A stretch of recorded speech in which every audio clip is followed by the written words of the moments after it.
आपके क्लास में और स्वागत है आपका हमारे चैनल पर। आज मैं आपके लिए बहुत ही संक्षिप्त में कुछ रोचक तथ्य को लेकर आई हूं जिसे आपको याद रखना चाहिए। मध्यकालीन भारत के इतिहास या मध्यकालीन भारतीय साहित्य पर आज का टॉपिक प्रकाश डालता है। मध्यकालीन इतिहास, भारत का मध्यकालीन इतिहास जब हम पढ़ते हैं तो उस समय के साहित्य को भी पढ़ते हैं और उस समय का जो साहित्य का भंडार है वो बहुत ही बड़ा है। सैकड़ों नहीं हजारों पुस्तकों की रचना हुई इन काल में। जैसा कि हमें पता है कि बहुत सारे मुस्लिम लेखक ही नहीं, बहुत सारे हिंदू लेखकों ने भी उस समय एक से बढ़कर एक पुस्तकें लिखी और साथ ही साथ एक से एक बड़ी पुस्तकों का, प्राचीन पुस्तकों का अनुवाद भी इस समय में हुआ। तो अगर हम यहाँ बात करें मुगल कालीन साहित्य की, तो अगर मैं मुगल कालीन साहित्य की ही बात करूं तो यह एक अथाह सागर होगा, लेकिन अथाह सागर में डुबकियां लगाना बहुत मुश्किल होता है। मैं कुछ महत्वपूर्ण पुस्तकों को लेकर के आपके सामने आई हूं जिनका कुछ विशेष महत्व है। आज मैं इन पुस्तकों के बारे में बताऊंगी कि इसके लेखक कौन थे, किसके समय में लिखे गए। तो बहुत ही महत्वपूर्ण टॉपिक है, बहुत ही संक्षिप्त में लेकिन बहुत ही महत्वपूर्ण। आप इसे शुरू से लेकर अंत तक देखिए। वीडियो को लाइक करना तो ना ही भूलें और अगर अच्छा लगे तो कमेंट भी करें। तो चलिए अब हम चलते हैं विषय पर। और आज का जो हमारा विषय है, मुगल कालीन साहित्य में लेखक कौन से लेखक है, ये साहित्य है, ये लेखक है और ये हमारा साहित्य है, कृति है। तो चूंकि मैंने बताया कि हजारों की संख्या में पुस्तकें लिखी गई और हमारे पास बोर्ड है इतनी छोटी और हमें बताना है कुछ ज्यादा, तो मैंने इसी में कोशिश की, कागज में सागर भरो का काम। तो चलिए, इतना भी अगर हम जान के उसे अपने दिमाग में रखते हैं तो यह भी एक बड़ी बात है, एक उपलब्धि ही होगी। तो आज मैं सबसे पहले बात करूंगी मुगल कालीन साहित्य में बाबर। अब हम कहेंगे बाबर तो एक लेखक नहीं है, बाबर तो मुगल कालीन राजा था, मुगल कालीन सम्राट था, शासक था। लेकिन हमें यह जानना चाहिए कि बाबर ना सिर्फ एक राजा था, एक शासक था मुगल कालीन, बल्कि वह एक बहुत अच्छा लेखक भी था। उसने अपनी आत्मकथा लिखी थी जिसे हम बाबरी के नाम से जानते हैं, तुजुक-ए-बाबरी, और इसे हम बाबरनामा के द्वारा जानते हैं। बाबरनामा क्या है? बाबर की आत्मकथा है जिसे बाबर ने लिखा है और हमें यह भी जानना चाहिए कि यह तुर्की भाषा में लिखी गई है, यह तुर्की भाषा में लिखी गई है।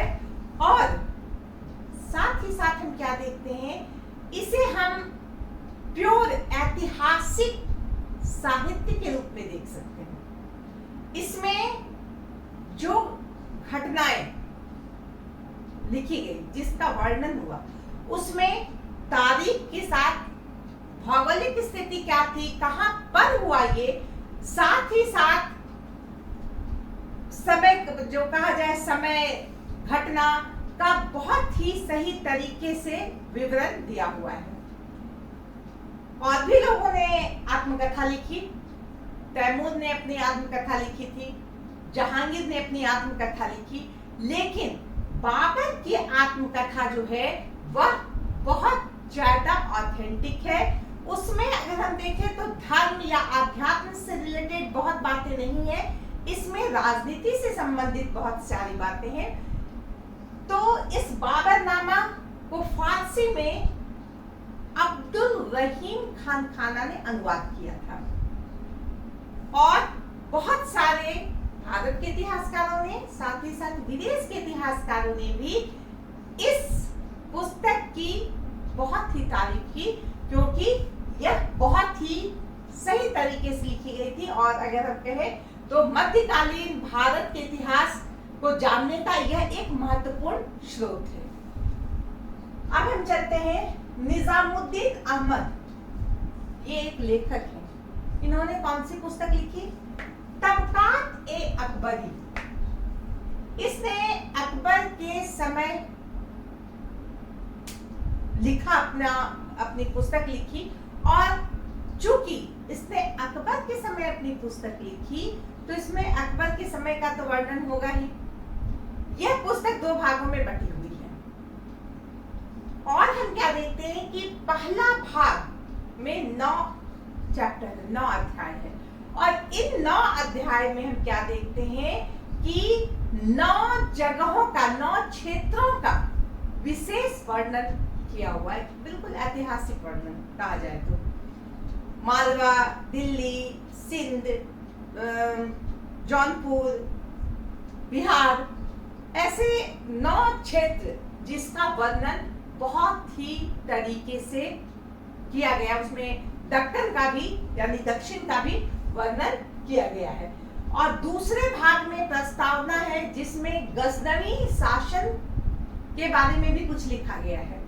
तो इस तरह से हम देखते हैं कि निजामुद्दीन अहमद की तबकात-ए-अकबरी भी एक बहुत ही अच्छी पुस्तक है, जिसे हम इतिहास जानने के लिए, उस समय के इतिहास को जानने के लिए एक ऑथेंटिक स्रोत के रूप में यूज कर सकते हैं। इसकी किताब में जो तिथि क्रम है वो बहुत ही सही लिखा हुआ है। ये अलग बात है, थोड़ी आलोचना की गई है इसमें कि शेरशाह और हुमायूं का जो टाइमिंग दिया गया है वो थोड़ा आगे पीछे हो गया, लेकिन उसको अगर हम छोड़ दें तो इसमें सब कुछ बहुत ही, तिथि की जो बात की गई है वह बहुत ही सही तरीके से की गई है। तो हो गया। अब मैं बात करती हूँ एक बहुत बड़े साहित्यकार, लेखक, शायर, बहुत बड़े कवि, वो कौन? अकबर के समय के अबुल फजल। हम सभी अबुल फजल को बचपन से हमने किताबों में पढ़ी है कि अकबर के बहुत करीब थे, अकबर के शुभचिंतक थे, अकबर के संरक्षक थे। तो अबुल फजल ने वो एक विद्वान भी थे। क्यों, कैसे हम कह सकते हैं? क्योंकि उन्होंने बहुत सारी पुस्तकें लिखी, बहुत सारे किताबों का उन्होंने किताबों की रचना की। उसमें हम देखते हैं अकबरनामा, आईने अकबरी और मकतूबात-ए-अल्लामी, ऐसी पुस्तकों का उन्होंने लेखन किया। अकबरनामा में हम देखते हैं अकबर के बारे में लिखा हुआ है। इसे 3 भागों में बांटा गया। पहले भाग में हम देखते हैं क्या है, आदम के समय से लेकर अकबर के 17वें साल तक की बातें लिखी गई। दूसरे भाग में हम क्या देखते हैं, 17वें 18वें अकबर के 18वें साल से लेकर के आगे की बात लिखी गई, 42वें साल तक की बात लिखी गई है। और तीसरा भाग जो है वह आईने अकबरी कहलाता है। उसमें बहुत सारे विषयों पर चर्चा की गई है, बातें की गई है, वर्णन किया गया है, जो अकबर के समय के बारे में हमें भरपूर जानकारी देता है। मकतूबात-ए-अल्लामी, इसमें अबुल फजल ने अकबर के कहने पर जो चिट्ठी तैयार की कि उसे देना है, वहां भेजना है, मान लो दूसरे प्रदेश में भेजना है या किसी जागीरदार को देना है, तो उन पत्रों का संग्रह है। और अबुल फजल ने अकबर को जो पत्र लिखे, जो एप्लीकेशन लिखे, जो मेमोरेंडम दिया कर सकते हैं, या सामंतों को जो दिया वो लिखे हुए हैं। और तीसरे भाग में अन्य विषयों की चर्चा की गई है, सूफी संतों की चर्चा की गई है, वहाँ की शिक्षा की चर्चा की गई है, अन्य विषयों पर चर्चा की गई है। तो इस तरह से हम देखें तो अबुल फजल की ये जो कृति है अकबर नामाइन बड़ी मकतूबात ए अल्लामी, ये बहुत ही महत्वपूर्ण स्रोत है अकबर के समय के इतिहास को जानने का। अब हम बात करते हैं एक लेखिका का जिसका नाम है गुलबदन बेगम। सुना होगा आपने इनका नाम। गुलबदन बेगम ने एक पुस्तक लिखी थी हुमायूं नामा। हुमायूं के बारे में जो लिखा गया वो हुमायूं नामा। और ये गुलबदन बेगम कौन थी? वो हुमायूं की बहन थी, यानी बाबर की बेटी थी। बाबर की बेटी गुलबदन बेगम, उसका बेटा हुमायूं। इसने हुमायूं पर अपनी किताब लिखी और इस पुस्तक को हम दो भाग में बांट सकते हैं। दो भाग में ये बटा हुआ है। पहले भाग में बाबर के समय की जो घटनाएं हैं, महत्वपूर्ण घटनाएं, उस समय के शासनकाल की महत्वपूर्ण बातें, उस पर उन्होंने चर्चा की है। और दूसरा भाग हुमायूं और हुमायूं के समय के महत्वपूर्ण घटनाओं पर प्रकाश डालता है। गुलबदन बेगम ने बहुत अधिक युद्धों का, बहुत अधिक राजनीतिक क्षेत्र का वर्णन नहीं किया, लेकिन उन्होंने अगर कहा जाए तो मुगल शासन के अंतर्गत जो राजमहल होता था, शाही महल होता था, शाही महल में जो बहुत सारी व्यवस्थाएं होती थी उस पर उन्होंने बहुत अच्छा लिखा है। जैसे कि हरम व्यवस्था वहां जो होती थी, शाही शादी ब्याह कैसे होता था, शाही परिवार की में किस तरह के रीति रिवाज को माने जाते थे, इन सारी बातों को गुलबदन बेगम ने हुमायूं नामा में बहुत ही अच्छे तरीके से लिखा है।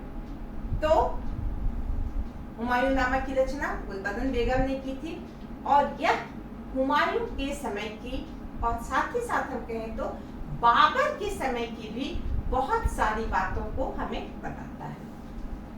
अब हम बात करते हैं खोंदमी। यह एक ऐसा लेखक था, कहा जाए तो सरकारी लेखक था।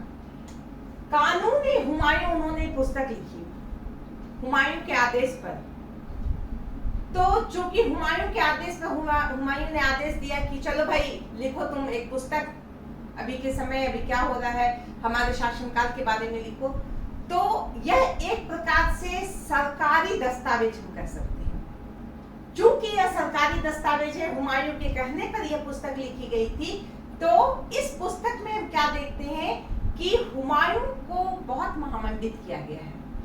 हुमायूं को सिकंदर आलम, खुदा का भेजा हुआ, कहने का मतलब कि इसमें आलोचना बिल्कुल नहीं है हुमायूं में कुछ गलत था या हुमायूं के द्वारा कुछ गलत हुआ, ऐसी कोई बात नहीं लिखी हुई है, बल्कि हुमायूं के बारे में पूरी बढ़ा चढ़ा करके बात लिखी गई है।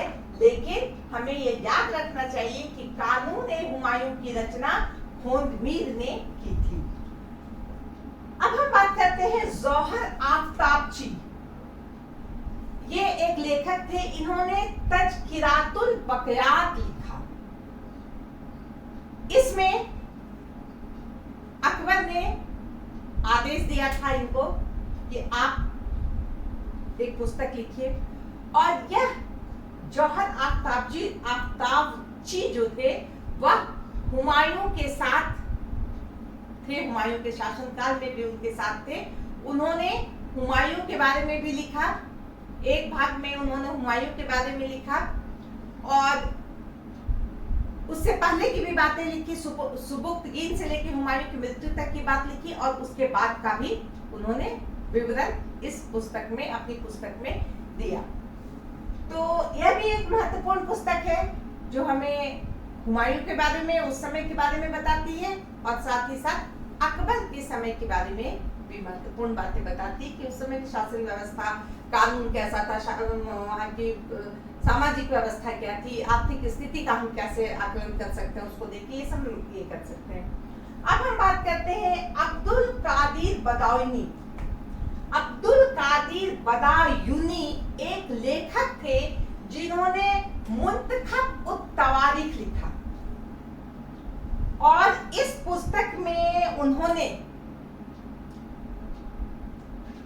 अकबर और अबुल फजल के बारे में निंदा की। अबुल फजल ने जो अकबर को बहुत महामंडित किया था, उसे इसमें उन्होंने काटा।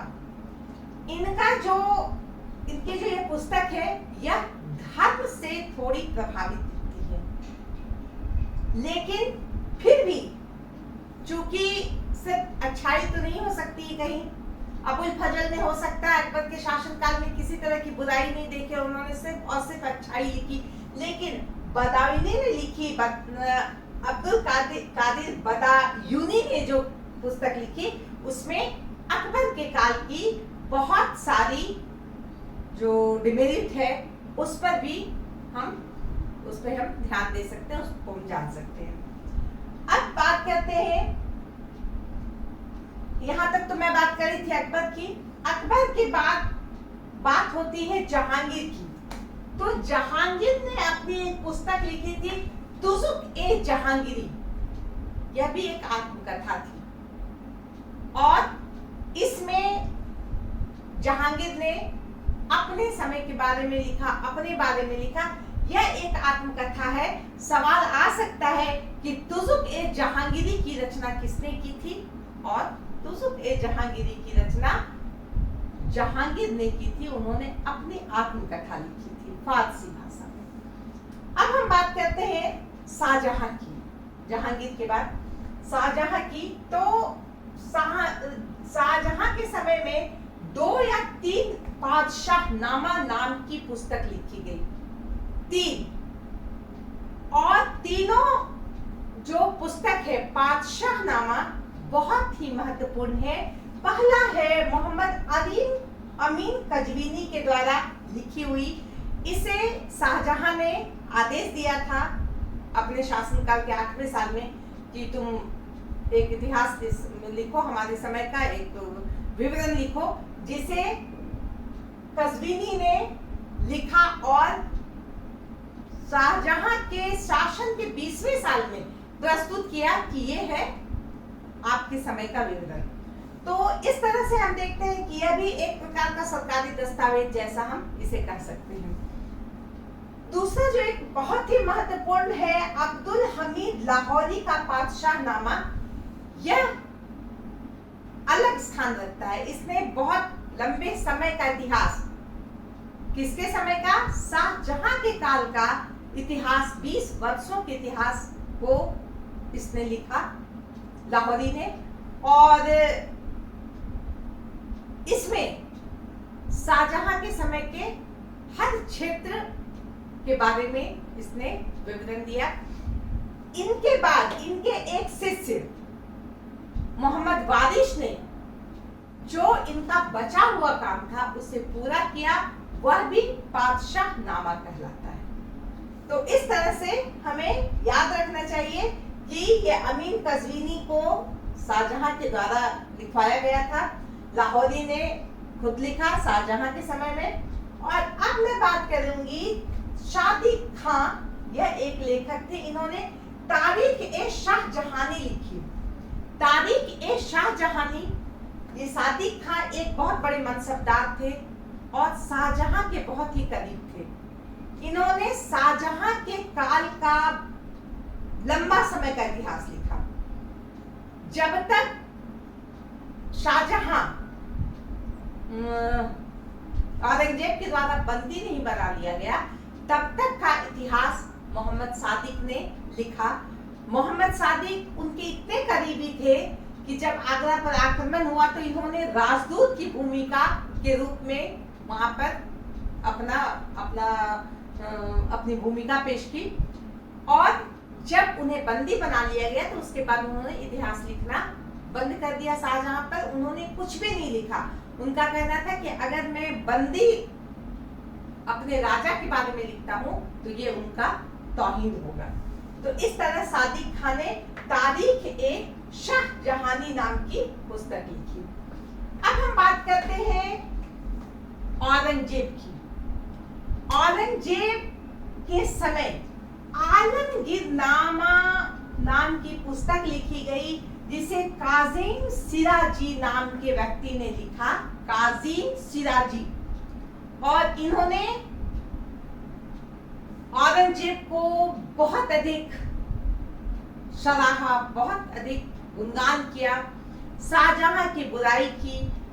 इनके जो भाई, जो औरंगजेब के भाई जो थे, जो इनके विरोधी थे, उनके बारे में इन्होंने गलत बातें भी कही। लेकिन एक बात यह भी हम ध्यान देंगे कि काजिम सिराजी ने जो पुस्तक लिखी उसमें औरंगजेब के समय की बहुत सारी बुराइयों पर भी उन्होंने ध्यान खींचा। जैसे कि वहां पे उपज कम हो रही थी, उसके बारे में उन्होंने लिखा। कर व्यवस्था में कुछ कमी थी, उस विषय में लिखा।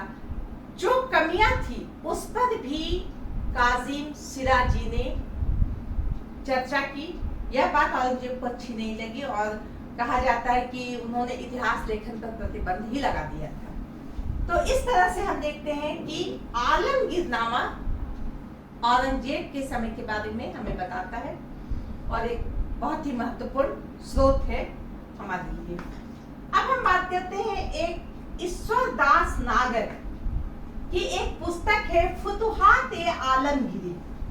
फुतुहात ए आलमगीरी यह भी औरंगजेब के शासनकाल के बारे में हमें बताता है। और ईश्वरदास नागर ने औरंगजेब के शासनकाल के बारे में बहुत कुछ बताया है। साथ ही साथ इस पुस्तक में हम क्या खास बात देखते हैं कि मुगल शासक और राजपूत के बीच के जो संबंध थे उस पर इन्होंने विशेष चर्चा की। और इन्होंने औरंगजेब के 1691-92 औरंगजेब के काल के 1691-92 में जो असंतोष सरदारों के बीच या सामंतों के बीच फैल रहा था उसका भी उन्होंने उल्लेख किया। तो इस तरह से हम देखते हैं कि ईश्वरदास नागर की फुतुहात ए आलमगीरी एक महत्वपूर्ण रचना है। और अब हम बात करेंगे काफी खां मुंतखब उल लुबाब। इसने भी जो लिखी, इन्होंने बहुत लंबे समय का इतिहास एक तरह से लिख दिया।